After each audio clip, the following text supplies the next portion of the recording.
Hey y'all, this is your favorite community birth doula, student midwife, maternal child health systems leader, and maternal health app founder, Erica. So, in my maternal health system program, I have to do a portfolio. And in that portfolio, I have to go through and give reflection of what I'm learning. So, if you know me and all this personality, I love a good video, so let's get into it. It's week 3, and I'm just going to read over some of the articles and like expand and like reflect on how they made me feel, right? Per the assignment.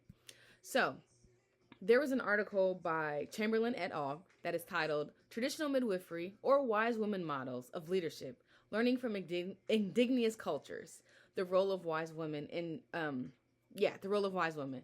So, as a person, and I know this is very problematic, but just flow with me. As a little kid, when I didn't have the knowledge on what the truth of Pocahontas was, I love that movie. Just being with nature, being a part of a community, leading, and it's like a simpler life, like without all the technology and complications or whatever. Politics and whatever, still there. Tribal hierarchy, still important, still there. But this really helps me and grounds me. And first of all, my younger self, like I'm hugging my younger self because I'm like, oh, you loved all of these things for a reason. You had really no greater idea of the understandings and principles that were going on, but you understand them. Okay, look, back to the article. So I'm just going to read over something and then talk about it.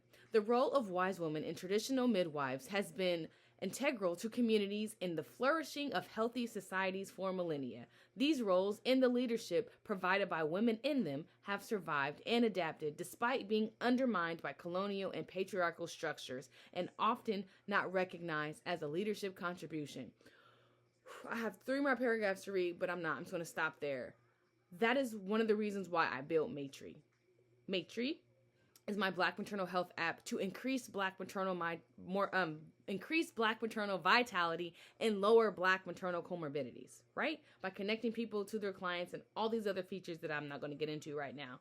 However, I built it because a lot of the hospital systems are built from a man's patriarchal perspective, not community centered, not even client centered, and learning about how the midwives work and like what mentorship looks like and all of these things is one of the reasons I built MATRI. Not just to help the people that are pregnant, but to also help those that are learning or desiring to maybe be in the birth world but don't really know what to do. So you can interact with this tool and it can teach you all of these things. So this just really spoke to me because one, I love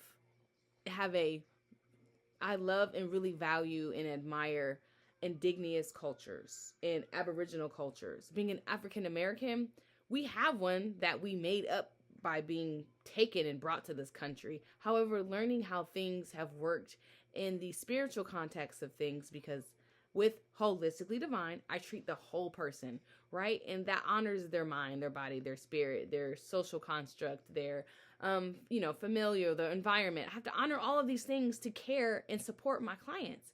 So learning and reading this just gives me like a big internal hug and realizing you're not off to a bad start. You're actually doing great. It just becomes really difficult sometimes remembering and standing 10 toes down in these principles when I'm going against structures with fragmented care. Like it is tough. However, we haven't quit yet. We may be in a soft retirement because we're in school, or maybe a hard pause, but I haven't retired yet.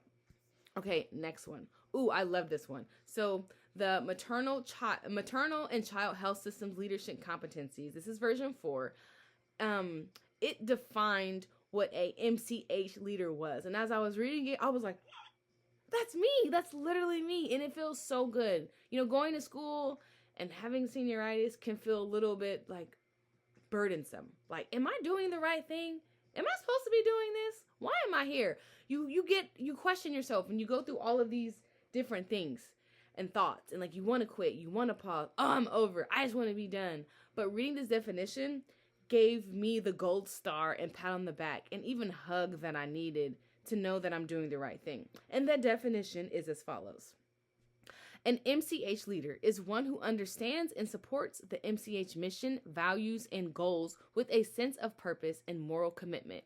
MCH leaders come from a variety of a variety of disciplinary backgrounds like public health, pediatrics, nutrition, nursing, psychology, social work, family advocacy, etc., and build upon their experience to reach this population through acquisition of MCH-specific knowledge and skills. So all of that means I'm doing all of these things. Building MATRI, going to get my bachelor's in psychology, having no desire to be a psychologist, going to nursing school, but then being assaulted, but still having the knowledge base, even though I don't have the degree, which I should have earned outright, but that's for another day. I have all of these things. 1 year midwifery school under my belt. Have all of these different levels of care in my brain, all these different branches of this tree of maternal health that is really guiding my focus and guiding my path to serving my community and really being impactful. I tell my mom all the time, I desire not to be known, right? Famous. Nah, y'all can have that. Because I will not give a public apology when I did something. Like, I stand 10 toes down. Yeah, I did it. Deal with it. But I'm doing all of these things to be impactful. I really desire and I will impact Black maternal health. That's all for now. Thank you so much. Bye.